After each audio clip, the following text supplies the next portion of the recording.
Ponzi schemes are fraudulent investment opportunities that promise exceedingly high returns in a very short time span. But most people would like to believe that they wouldn't fall for one if they were presented the opportunity. Well, that's what we'll be looking at today. I'll be going through a list of some popular Ponzi schemes over the years and ranking them based on how convincing they are and how likely I would be to invest in these scams. And before you chime in with actually, I would never invest in a Ponzi scheme, so it doesn't apply to me. I can make a pretty safe bet that you've already invested quite a few shekels into one of, if not the largest, Ponzi schemes. But more on that later. The tier list we have will consist of 4 levels, starting with would bet against, wouldn't invest, would invest, and YOLO my life savings. For now, let's start with the origin of the name of the Ponzi scheme. Charles Ponzi, although not the first to create a Ponzi scheme, was the person who popularized the name. He grew to notoriety from his postal arbitrage investment. Now, for those of you who aren't experts in investing like me, arbitrage is when you buy a product at one price in one market and look to sell it for a higher price in a secondary market. And the profit is the difference in prices. Charles claimed he was buying international postal reply coupons from Italy, which, because of World War I, was severely underpriced compared to the equivalent in the US. With this arbitrage, he claimed he could make around 400% returns after exchange rates, etc. And this was actually true based on the difference in prices of the stamps. So, Charles set up a company and started taking in investor money, claiming he could double their investment within 90 days, which he did, and continued to do with all the new money coming in from new investors. There was a small problem though. You can't actually redeem those international reply coupons for money, and he knew that too, so he didn't buy any. But with all the money coming in from other investors, it was easy to pay back the returns for the earliest investors, especially when most people who invested chose to reinvest any profits that they made. His scheme ran for around 8 months before someone decided to actually check and see if all the money that Charles was depositing into banks was still there. And sure enough, most of it wasn't. Obviously, this led to the implosion of his scheme, and the fallout from his scam cost his investors on average 70% of all the money they invested, as well as causing 6 banks to fail. In the end, he pled guilty to 86 counts of fraud and was sentenced to 5 years in federal prison, of which he only served 3.5. So, in the end, he enjoyed quite a luxurious lifestyle for around 6 months, and all it cost him was around 3.5 years, and most of his investors' money. I would probably say most people, myself included, would have invested with Charles. Seeing his primary investors paid out and the ridiculous hype surrounding him would have had most people FOMOing in very quickly, and would probably lead me to doing the same. So it's going to go into the YOLO my life savings tier. Next, we have the Yilishan Changxi Group Ponzi, or more colloquially known as the Ant Farm Ponzi. The Yilishan Changxi Group manufactured traditional Chinese medicines, including an aphrodisiac that required a lot of a certain species of ant. The investment was that the group offered the opportunity to buy some ant farms in a box, and if you fed and grew them, the company offered to buy the ants back in about a year, for around 30% profit. For reference, most Chinese families mostly invest in gold or property that only have a yield of around 8% a year, so 30% was a lot. I don't know if you need me to tell you this, but similar to ivory tusks, medicine made from crushed ants don't actually work. So the aphrodisiac product was a commercial failure. And the profits paid out to investors, in good Ponzi fashion, was only paid out from the investment of later investors. This scheme ran from 1999 to 2007 and eventually went up in flames like they all do, with around 200,000 people being affected, with a total of $1.2 billion invested into the scheme. The mastermind behind the scheme was called Wang Fengyu, which the guy selling ant Viagra being called Wang is just comedic gold. When Wang was caught, he was sentenced to death, and most of his company managers were also sentenced to long prison sentences. Say what you want about China, but they definitely know how to apply the death penalty. Just imagine if the US was also this hard on financial crimes. Sam Bankman-Fried and Caroline Ellison definitely deserve the death penalty for the $10 billion hole they created, and if not for their financial crimes, I think just being such an affront to the eyes, they deserve it. Anyway, I would like to think that I wouldn't invest in ant boner pills, so I'll probably put this in the wouldn't invest tier. Next up is the Pigeon King Ponzi. Yes, another Ponzi based on animal breeding, but this isn't even the last one. Arlen Galbraith in 2001 claimed he created an ultra racing breed of pigeon and formed his new company, Pigeon King International. He sold breeding pigeons to farmers with the promise of buying any offspring for the next 10 years and selling them to pigeon racers as well as for meat, which he said would become a delicacy. Pigeons reproduce multiple times a year, so any money invested would be made back in a short period of time. And Arlen actually did buy the offspring from the farmers. He just didn't sell them to pigeon racers or for meat, he just sold them to other investors, and paid the first investors with the proceeds from the pigeon sales. Quickly, this became a problem for Arlen as 2 pigeons would become 6 and then 18 and so on and so forth. Nevertheless, this operation continued without a hitch for around 6 years, until one day an Amish man with a small farming magazine did an expose on his business that dried up all his investments, meaning he couldn't afford to purchase the offspring of pigeons anymore and was stuck with a growing population of around 10,000 pigeons, which he couldn't offload.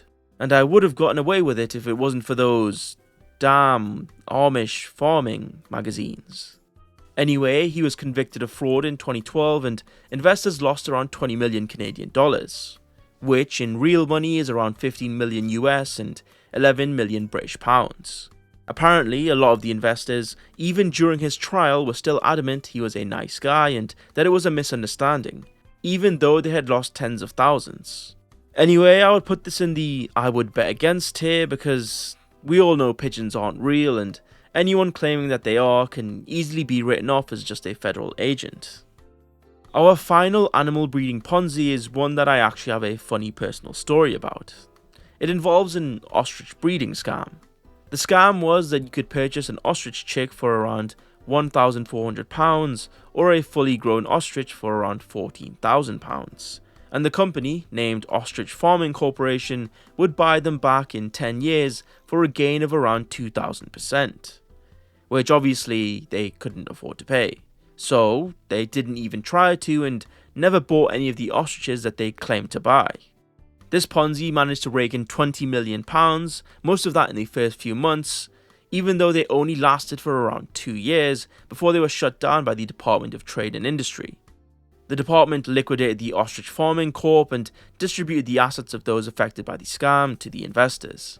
Brian Ketchell and Alan Walker, 2 of the directors, both got less than 4 years in jail for their involvement. Meanwhile, another was actually already in jail because of his involvement in an alchemy scam. As funny as that sounds, it's unfortunately misleading. He was not turning metals into gold or selling the Philosopher's Stone. Alchemy Limited was just the name of a pyramid scheme that he ran. Now, for the personal story. I actually met both Brian Ketchell and Alan Walker during a seminar on murderers for my psychology course. One of them, I forgot who, and apparently Google did too, punched a man who tried to kiss them during a night on the town and he died in a single punch. In the seminar, he talked about how he regretted it, and the only reason why I even know of this ostrich scam was because he mentioned his sentence for the manslaughter was tougher because he had a previous criminal record, but refused to say why, just that it involved ostriches. Anyway, they seemed pretty cool during the talk they gave and were pretty good speakers, but the idea of investing £14,000 into ostriches seems pretty dumb, so I'd probably put the ostrich Ponzi in the wouldn't invest tier. Next up we have BitConnect!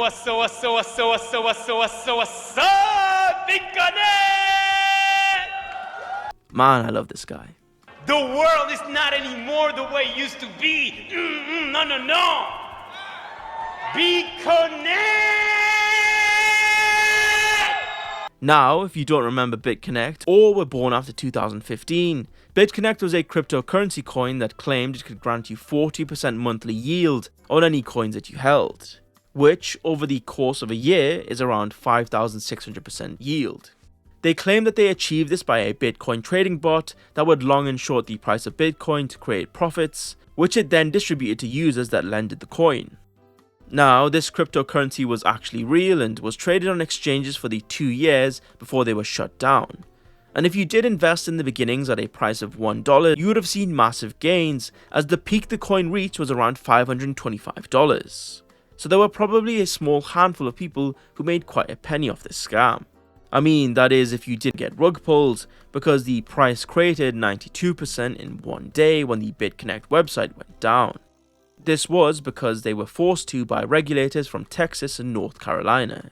It's hard to actually tell who was behind the scam, as all of the companies that they registered were all done fraudulently, but the founder Satish Kumbani and American promoter named Glenn Arcaro were both charged by the SEC for defrauding US investors by around $2.4 billion. And that's just the American investors. BitConnect Was actually global, so the losses could have easily been a lot higher. So what happened to the BitConnect guy? Well, he was actually a victim too and lost all the money that he put into BitConnect. Turns out that he wasn't actually part of the scam, he just volunteered to present one of their talks, which is where he did the BitConnect meme. I actually remember it unfolding back in 2017, so as charismatic as Madoff was, he would not be getting my shekels or investments, so I'll be putting it in the wouldn't invest tier. Our second to last Ponzi scheme was arguably the most famous of them all, causing a fallout of around $65 billion. But only around $20 billion of that was real money, the rest of it was paper gains. Bernie Madoff ran, among other things, an asset management business that he claimed made between 10 to 20% a year in returns, which is about double what the S&P 500 does in a good year. Madoff claimed, though, that he could do this regardless of market conditions, and he was supposedly able to do this for more than 20 years. The thing is, it was a Ponzi, and he didn't actually carry out any of the trades that he said he did. Whenever someone asked for trade reports to see what Bernie was doing with their money, he just had someone in the back office falsify some trades and then pass those along as real to justify the returns that the investors saw. The way that it all came crumbling down is actually pretty interesting. Bernie had two sons, Mark and Andrew, who worked for their father in the firm but were isolated from the fraudulent aspects. They supposedly didn't know what was going on. That was until December 10th, 2008, when Madoff confessed to them, saying that it was all one big lie. Bernie asked his sons to give him 24 hours before reporting him to the police so that he could get his affairs in order, but his sons turned him in as soon as he confessed. Bernie then got sentenced to 150 years in jail for a bunch of financial related crimes, and all the money in his fund forfeited to pay out the investors. Remember though, this guy was a veteran in Wall Street. He opened his first penny stock brokerage in the 60s and was at one point the chairman of the Nasdaq, so he definitely had the connections and reputation to make him seem like a trustworthy fund manager. All that to say, I would have probably invested in the Ponzi scheme, and so would you. That's why it's going to go into the would invest tier. Finally, the last Ponzi scheme is one that you've all contributed to and have been conned by. That is of course a pension scheme. Pension scheme, Ponzi scheme, they even sound similar. A pension, for those of you who don't know, is a scheme where investors put money into a fund and then funds from later investors are used to pay out the previous investors. Wow, that does kind of sound like a Ponzi scheme, you're probably thinking to yourself, but wait, there's more.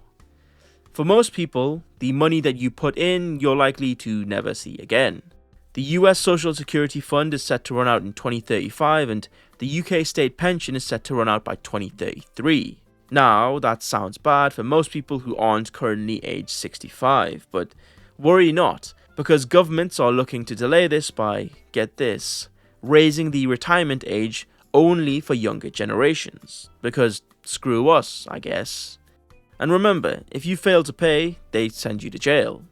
That's right, you're forced to be slaves to boomers, or the government will literally kill you. The only real solution to this never-ending slave cycle is for the emancipation of the worker. The government takes out loans and pays out retirees for all they've put in and then scrap the pension/social security scheme. Obviously this would be ridiculously expensive, but the only other real solution that I can see is being able to opt out of it and having reduced taxes, but that would lead to a faster and faster shrinking fund for those already retired. Anyway, it's forced participation, so I'll put it in the would invest tier, as would all the rest of you. By the way, just take a look at these stats from the Social Security Administration. With a declining birth rate and longer life expectancy, I would be seriously thinking about redundancy plans if I was 40 to 50 years old, in case it all does get drained. But what will realistically happen is that the money printer will get turned on and it will be magically replenished, although worth less because of inflation. Anyway, that's all we have for the Ponzi scheme tier list. If you've ever invested in a Ponzi scheme, then I think you should like and subscribe, but other than that, thanks for watching. Hope to see you in the next one.